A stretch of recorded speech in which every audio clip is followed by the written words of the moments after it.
السلام عليكم ورحمة الله وبركاته، أهلا بيك في قناة بينك وتعلم بس ببساطة. لحد دلوقتي إحنا اللي بنكتب كل حاجة في الكود، إحنا اللي بنحدد الأرقام والأسماء. بس هل شفت برنامج في الدنيا بيشتغل من غير ما يسألك عن اسمك أو بياناتك؟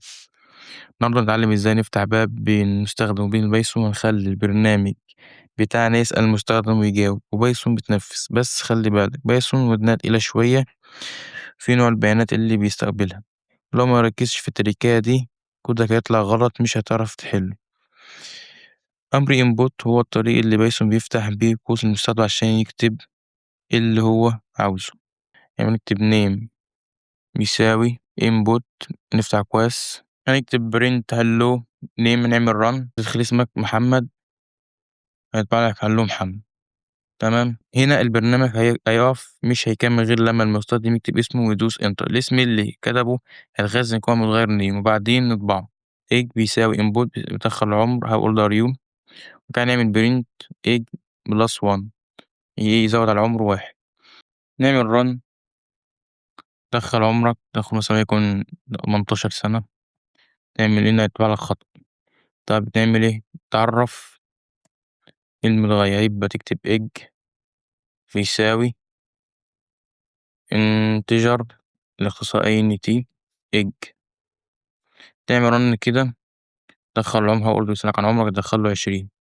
بس هنا بيقول لك انت بتعمل ايه، ازاي اجمع كل كلمة مع رقم. يعني اللي انت عملته في الاول ازاي تجمع كلمة مع رقم، ودي من اشهر الغلطات اللي ايه الملزمين بيقعوا فيها. عشان نحول نص الرقم للرقم لازم نستخدم ايه انتجر، وللارقام العشرية نستخدم فلوت. كده احنا حولنا النص لرقم حقيقي، يعني صلحنا بايثون دلوقتي تقدر يعمل ايه عمليات حسابية عادية.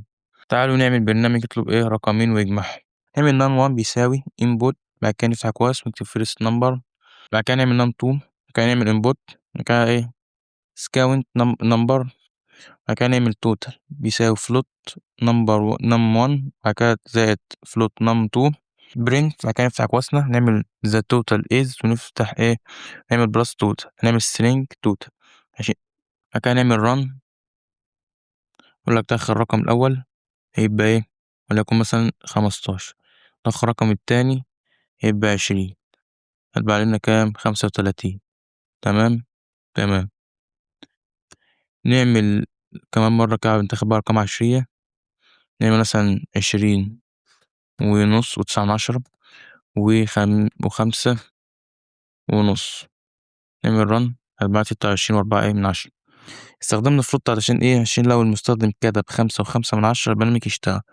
واستخدمنا سترينج علشان نحول ناتج لنص قبل الطباعة. تربط الحلقات اللي فاتت العمليات الحسابية من الحلقة دي. تحدي الحلقة، اعمل برنامج يطلب من المستخدم طول الضلع المربع، احسب لي المساحة. تلميحة كده بسيطة، المساحة بتساوي ايه طول الضلع في طول الضلع، طول الضلع في نفسه. وفي نهاية حلقتها متنساش تصلي على النبي في التعليقات. والسلام عليكم ورحمة الله وبركاته.